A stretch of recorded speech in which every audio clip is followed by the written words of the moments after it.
오늘 이 예배 가운데 우리가 호산나 외쳐야 될 왕이신 주님이 함께 하시며 또 그 은혜를 베푸는 자리로 임하실 것입니다.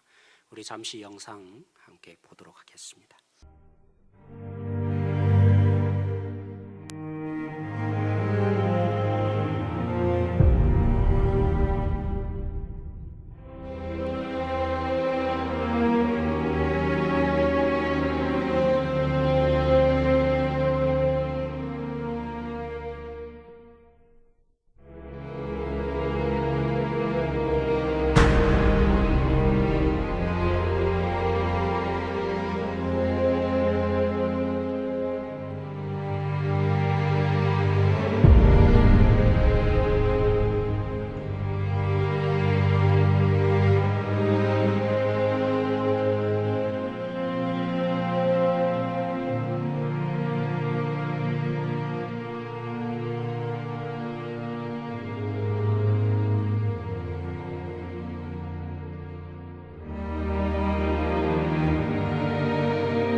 그때 용서하여야 했는가? 시몬 비젠탈의 이 물음, 여러분 어떻게 생각하십니까? 우리는 어떻게 대답해 줄 수 있습니까? 사람이 어떻게 다른 사람을 용서하기가 쉽겠습니까? 한마디 잘못했다, 전심으로 진심으로 그것도 해줄 수만 있다면 우리가 용서도 어떤 때는 가능합니다. 그런데 그 한마디를 하지 않잖아요. 물론 잘 알지 못해서, 얼마나 아프게 했는지 잘 알지 못해서 그럴 수도 있을 것입니다. 사랑하는 성도 여러분, 만약 이 비젠탈이 용서해달라는 그 일을 접하기 전에 몇 명의 사람들이 죽었는지, 또 얼마나 악독하게 죽었는지, 자기의 가족을 죽였는지 알았다면 또 이 질문 앞에, 용서해달라는 질문 앞에 그가 과연 설 수 있었을까요? 오늘 이 부분에 대한 답변을 하기 위해서, 그리고 우리가 용서가 무엇인지 우리가 제대로 답변해 주기 위해서는 오늘 본문으로 돌아가기를 원합니다. 여러분, 예수님이 십자가에 달려서 처음 기도하신 내용이 무엇입니까? 제일 먼저 십자가 위에서 예수님이 하나님께 아버지여 라면서 간구하신 기도의 첫 내용이 뭐죠?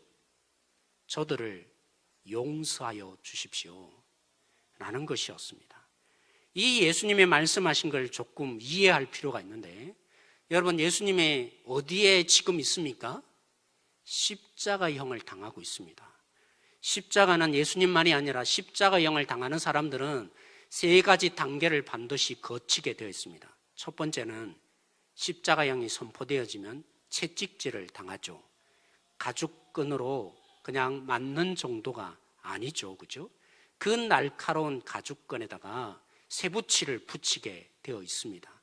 로마 병정들이 휘둘렀던 십자가형에 사용하였던 채찍은 쇠붙이가 붙어 있거나 동물의 날카로운 뼈를 붙여서 죄수에게 매질을 하죠.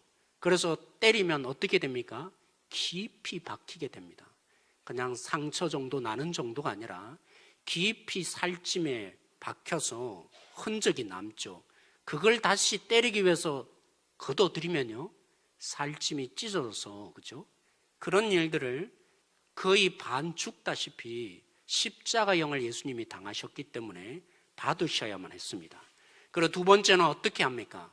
그렇게 거의 반 죽게 만든 죄수를 자신이 못 박혀야 될 그 십자가의 그 자리까지 뭐 합니까? 자기의 십자가를 직접, 그죠? 지고 갑니다. 여러분, 십자가가 보통 몇 킬로냐면 270kg라고 합니다. 그걸 지는 것은 불가능합니다. 이미 매를 많이 맞았기 때문에. 그래서 우리는 흔히 영화 같은 데 보면, 그죠? 세로 가로가 되어 있는 십자가를 이렇게 지고 가는 모습을 많이 보게 되는데 그렇지 않다고 합니다. 그래서 질 수 없기 때문에 가로목, 그래서 한 60kg 그래도 된다고 합니다. 여러분 왼쪽에 여러분 사진, 그림으로 있죠. 이 십자가를 본인이 지고 못 박혀야 될 그곳까지 걸어가는 것이죠. 그래서 예수님이 너희가 나를 따르려면 뭐 해야 된다고요? 자기 십자가를 지고 라고 할 때 십자가가 어떤 형태로 진행되었는지 예수님이 잘 아시고 그들도 알고 있기 때문에, 그죠? 십자가를 진다는 것은 이런 것입니다.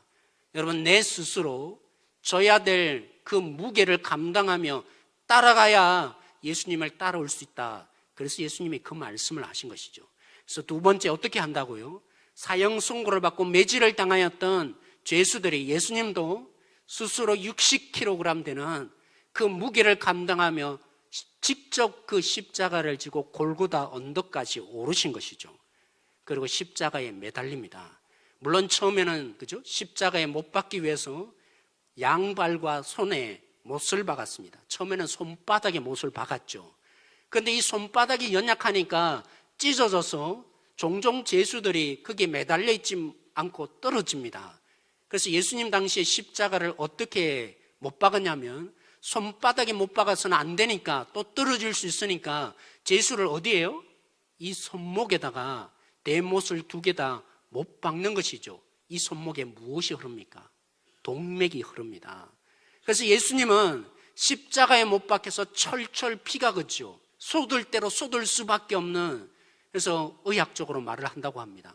피가 흐르는 고통, 그냥 다치며 상처난 정도가 아니라 피가 쏟아지는 고통이 이루 말할 수 없는 고통을 겪는 것이라고 합니다. 그래서 십자가에 달린 죄수들은 깜빡깜빡 한다는 것이죠. 깨어났다가 다시 정신을 잃었다가 다시 정신이, 그죠? 돌아오는 그 일을 지금 예수님이 당하고 있는 상황 속에서 뭐라고 합니까? 저들을 용서하여 달라고 라고 예수님이 말씀하신 것입니다. 그런데 예수님이 말씀하신 저들이 도대체 누굽니까? 여러분, 나 좀 용서해 주세요. 내가 이런 잘못을 했습니다. 그래서 예수님이 하나님께 저들 아버지여 용서해 달라고 말씀하신 것입니까?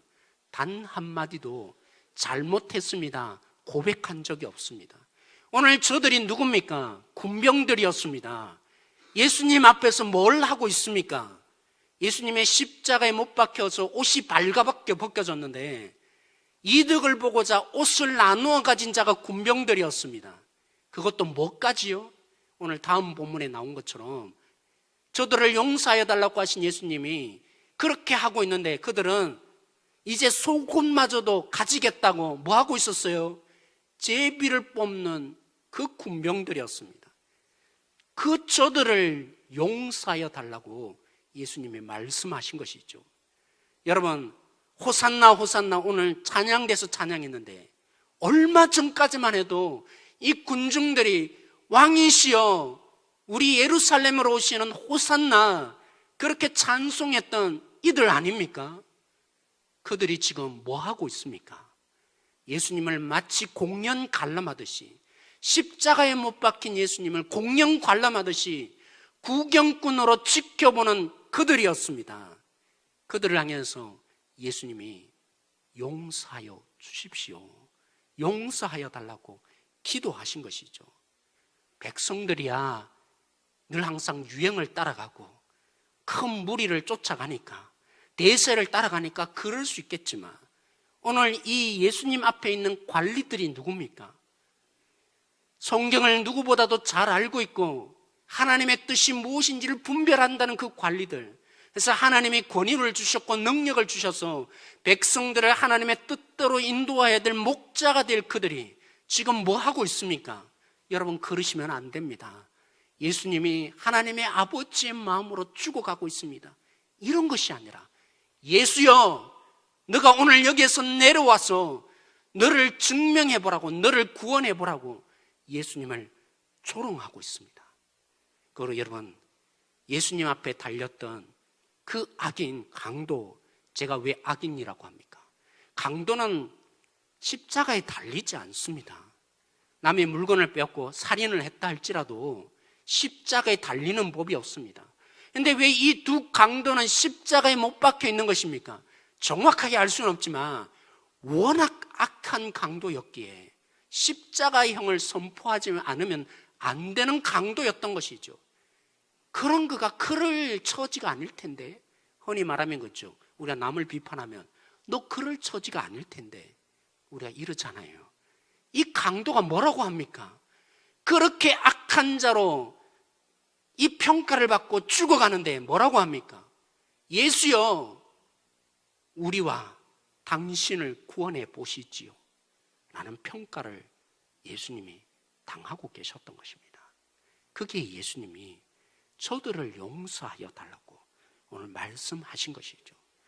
용서를 빌어서가 아니라 용서할 수 없는 죄인, 내 잘못했습니다, 나 이런 죄악이 있습니다, 고백하지 않았는데 알지도 못하는, 용서를 구하지 않는 그들을 향해서 예수님이 뭐라고요?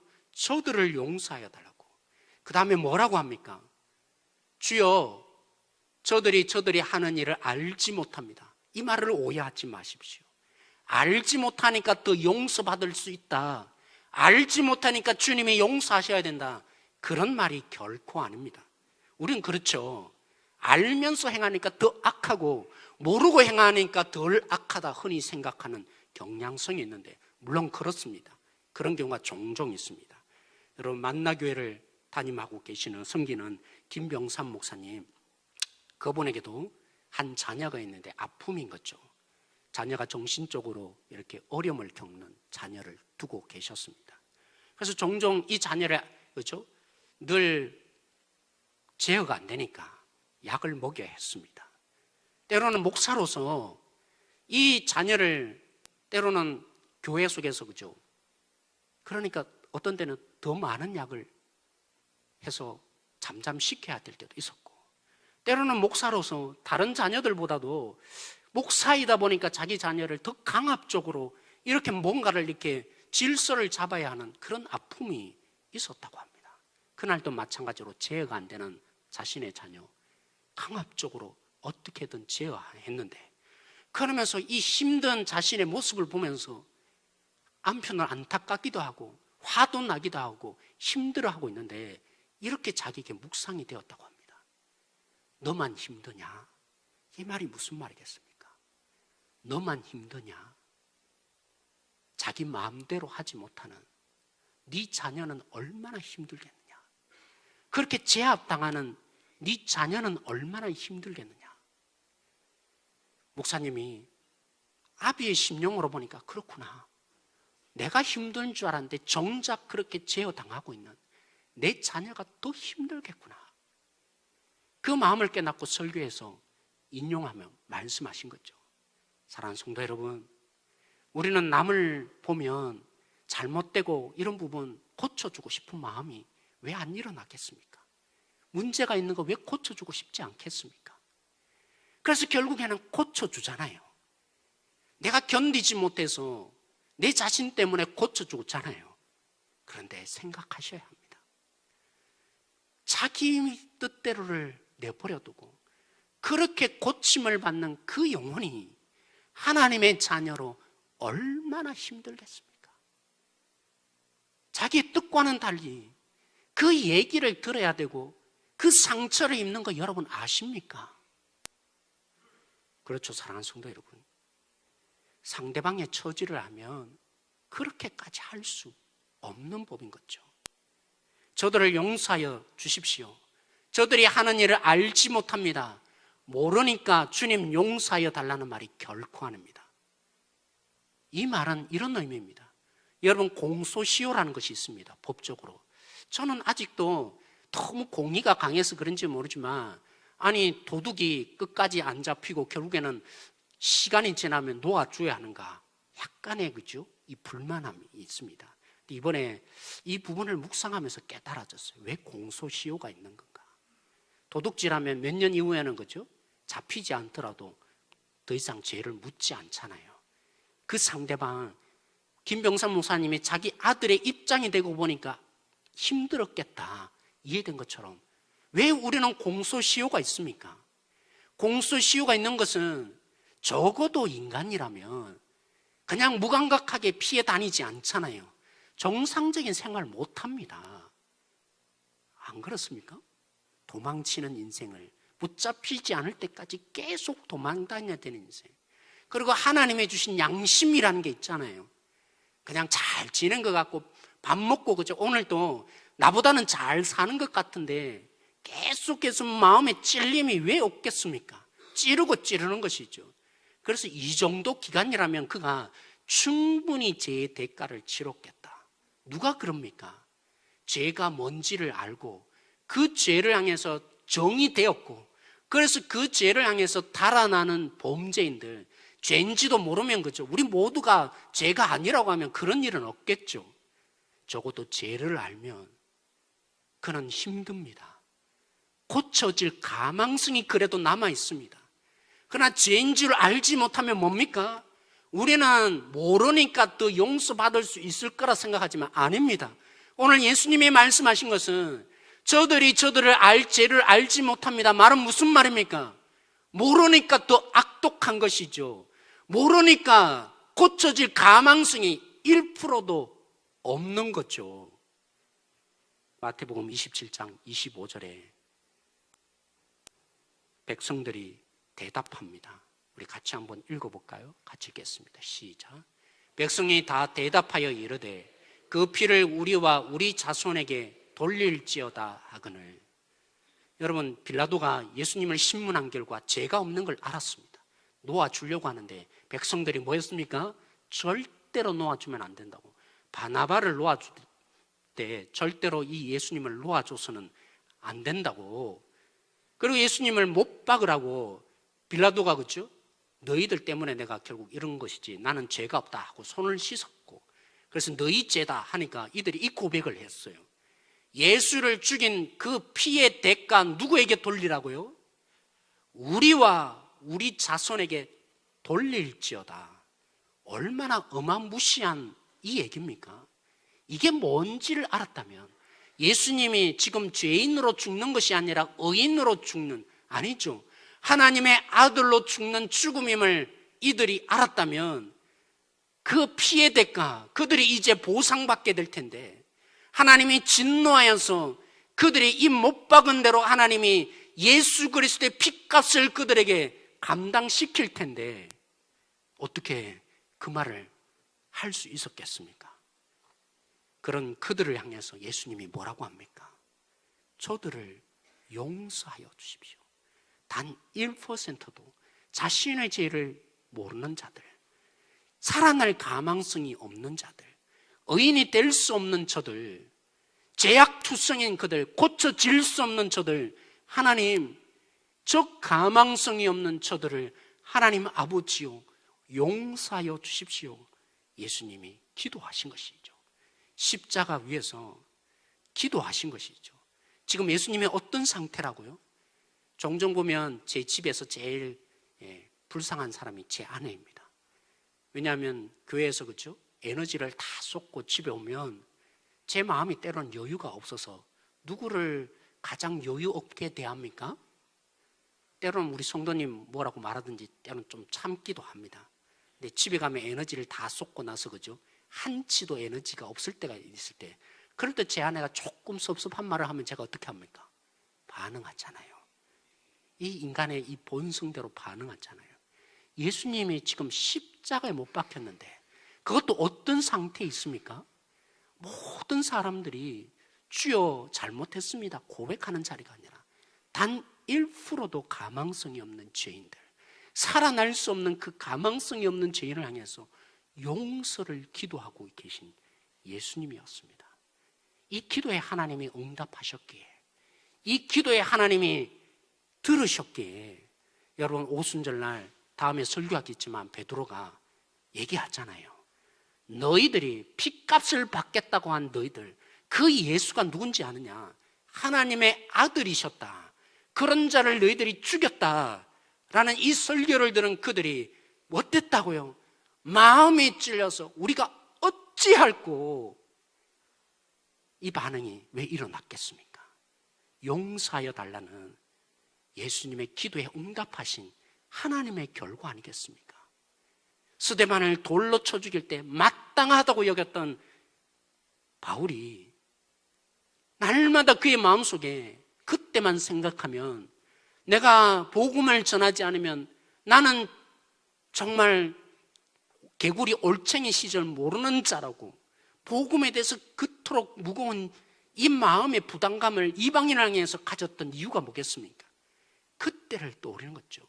내가 예수를 죽였고 내가 예수를 핍박하는 자로 살았는데 결국 어찌하여 나를 핍박하느냐, 그런 자로 내 인생 평생을 살아왔는데, 그런 바울이 어떻게 부활한 주님을 목격하고 그가 주님을 복음을 전하는 자로 살 수 있었겠습니까?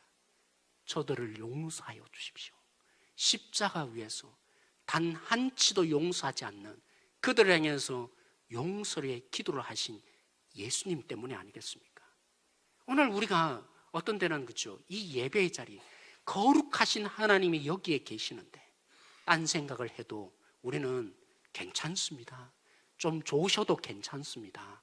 뭐 어떻게 하고 오셔든 괜찮습니다.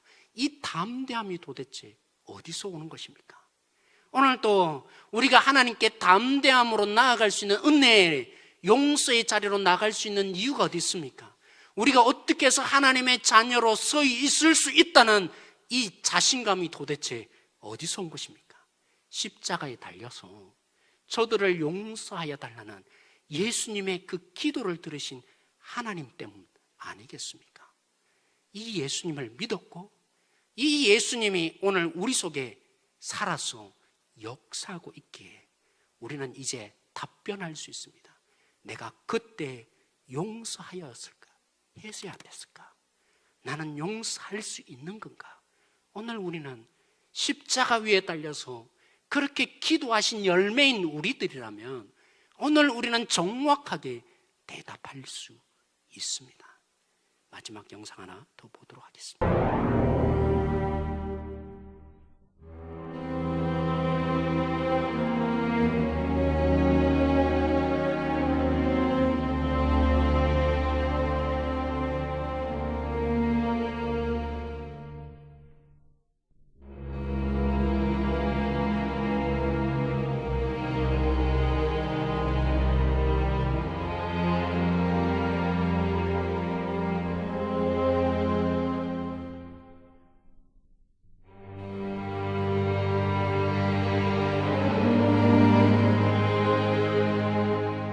공산당원들 전부 다 잡아다 이 공회당 하나가 남았었는데 한쪽이 이제 뭐 부서지고 그러는데 거기다 공회당에다 다 잡아다 놓고 하나하나 불러다가 이제 총살시키려고 그 한청에서 치안대죠. 치안대 우리 동네 청년들이 그걸 전부 다 계획을 했어요. 명단까지 다 작성해서 순서대로 주기로.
사랑하는 성도 여러분, 서기훈 목사님이 서시라서 제가 자랑스럽게까지 합니다. 그러나 사랑하는 성도 여러분, 그분을 너무 위대하게 생각하지 마십시오. 왜냐하면 주님이 우리 속에 계셔서 우리를 용서한 그 열매가 하나님의 생명으로 거듭나게 하신 그 자가 우리들이기 때문입니다. 기도를 들으신, 주님의 기도를 들으신 그 결과 오늘 또 우리는 주님 앞에 또 넘어지더라도, 또 절망하더라도, 또 주님을 배신하더라도 주님의 품으로 담대히 나아갈 수 있는 이 열매가 우리들이지 않습니까? 그러게 마치 목숨을 걸어야 되는 것처럼 보이지만 아닙니다. 이미 목숨을 내놓으신 예수님으로 인해서 영원히 빼앗지 않는, 다시는 빼앗길 수 없는 하나님의 생명이 우리 속에 있기 때문입니다. 혹시 내 목숨이 빼앗긴다 할지라도 영원한 생명, 빼앗기지 않는 복을 누리는 자 우리가 되었기 때문에, 그렇죠? 손해봅니다. 때로는 마음이 아픕니다. 아니죠. 그것도 빼앗을 수 없는, 그 어떤 것으로도 빼앗을 수 없는 하나님의 용서가 십자가 위에서 우리 속에 이루어진 것입니다. 이번 고난주간 여러분, 예수님의 용서, 하나님의 용서를 경험하게 될 것입니다. 우리의 삶에 일주일 내내 묵상하시면서 어렵습니까? 받아들이기 힘듭니까? 상처가 또 오릅니까? 아닙니다. 그런 기회야말로 주님이 우리를 어떻게 용서하셨는지 시작이 된 것입니다. 주님의 용서가 무엇인지 머리로 이해하는 것이 아니라 실제가 되게 하는 기회를 하나님이 우리 속에 허락하고 계시는 것입니다. 주님을 따르고자 하느냐? 너희도 나를 따르기 위해서 십자가를 지라. 용서의 십자가 내가 지고 가는 것 같은데 아닙니다. 주님이 이미 져주신, 생명의 목숨을 바쳐주신 그 용서의 힘으로 오늘 우리는 주님의 이 생명을 보게 하는 자리, 우리가 져야 될 용서의 십자가인 것입니다. 기도하겠습니다.